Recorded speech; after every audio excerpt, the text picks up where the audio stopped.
For home sellers, homes fell to the lowest level since 1991. That is the last time we were in the middle of a housing crisis.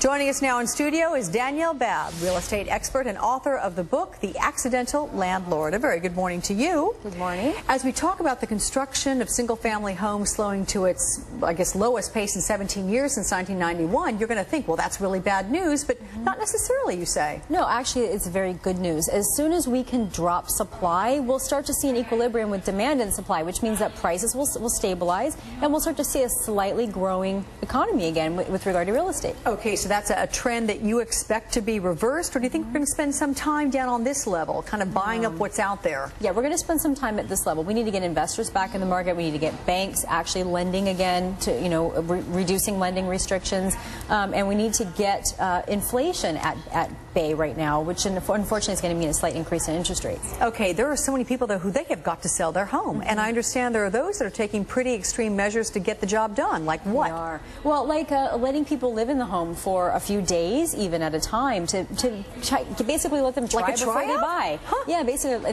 there are a lot of shows that kind of spawn this idea.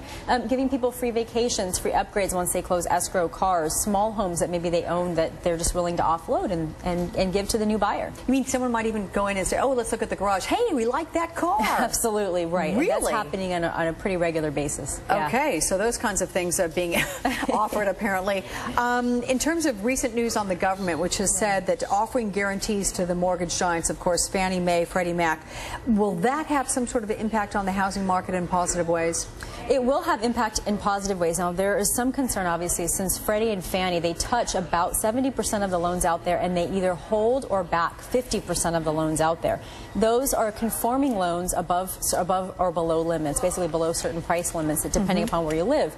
And if Fannie and Freddie pull back a bit and lend a little less, we could see some residual impact in the housing market short term. Now, the Treasury Department has made it very clear that they're not going to let Fannie and Freddie fail, so I'm not worried long term, but in the short term it could be a little bit of a problem.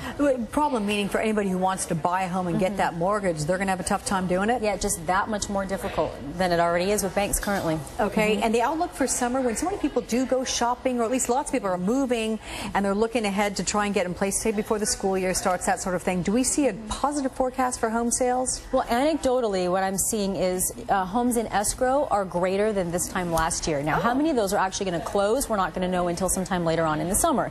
Now, the summertime, later summer, people stop buying as much. The spring is really the heavy buying season, and then they move in over summer, like you're saying, for the new school season. Starting fall again, demand begins to drop off. So that's when we're going to start to see the market peak around this time, maybe a couple weeks from now. But maybe even some more deals you're looking for. Absolutely. You're going to buy. Okay. This is a buyer's market. You try to look for the silver lining wherever you can, Dani Babb. Silver lining, though, having you here. Thanks so much. Thank you. They came, they saw, they conquered.